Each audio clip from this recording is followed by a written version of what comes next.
Hey, Joe DeSanto here. Thank you for joining me in another video. In this one, I'm going to be talking a little bit about debt forgiveness and also sort of debt forgiveness versus debt relief and what the differences there are. But before that, just want to say if you like my content, please do the old like and subscribe. That helps me out. And I also want to let you know if you like my Quicken content, I have some new paid tiers where you can get more advanced Quicken content and even be able to request a specific Quicken video from me. So check that out. Okay, so debt forgiveness. Debt forgiveness generally is when a creditor actually just, relinquishes their claim on any money that you owe them, versus debt relief, which may, be more considered a scenario where perhaps the debt is restructured in some way, like maybe the interest rate is lowered or the amount owed is potentially reduced or something like that. Um, in regards to who could qualify for debt forgiveness, essentially you could say anyone could qualify for either of those scenarios depending on the circumstances.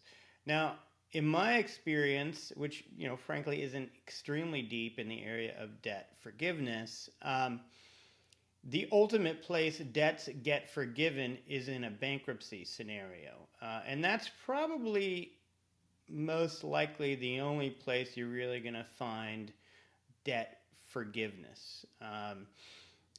Now, otherwise, scenarios where you might find debt forgiveness are that, say, you are very late in your credit card payments, you haven't made a payment in 6 months or a year, something like that, or even medical bills, haven't made a payment in a really long time, and you are clearly a possibility to that lender or vendor that they're never going to get paid.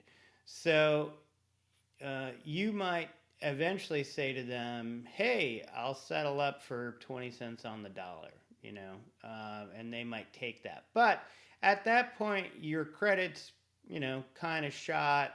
You probably have debt collectors calling you. You're probably in a difficult situation. So if you pick up the phone when a debt collector calls, potentially you could try the negotiation route. But otherwise, really to advance your cause about getting rid of debt collectors and get actual forgiveness, you probably have to go down the bankruptcy route.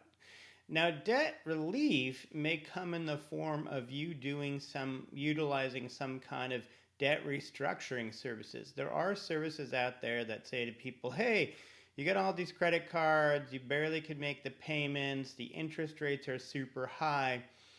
Work with us. We will call all your credit cards and we will negotiate the terms, get your interest rate down, lower your payment, get you on some sort of payment plan." Sometimes these organizations even have you pay them and then they pass on your payment to the credit card companies. I don't have a lot of experience with these kinds of companies. It's actually I did actually use one in my younger years, in my 20s. Now that I think of it, and the problem with it was, at least in this case, they did what they said they were going to do, but they ended up taking 2 or 3 months to renegotiate the credit card debt. And in that time, I didn't make any payments, and I ended up with a bunch of late payments on my credit card. That's probably the best bad thing that could happen from a scenario like this, or using an organization like this, and it probably could get worse from there. So if you're going to do that, you might want to really look into reviews, possibly work with an organization that maybe someone else worked with, and you can get a really one-on-one first-hand account of what that is like. Some other questions here are, does debt forgiveness possibly come with tax implications? I think it actually can. Yes, if you're forgiven debt, you essentially have been given income that you would have otherwise passed on to that creditor. So I'm sure it varies in every case. You probably need to check with a CPA or tax professional. to answer that question, but definitely something you should consider. But hey, if you're getting the debt forgiven, having to pay tax on that money is still a way better scenario than having to pay the debt. I will add, though, that one debt you cannot get out of is tax debt.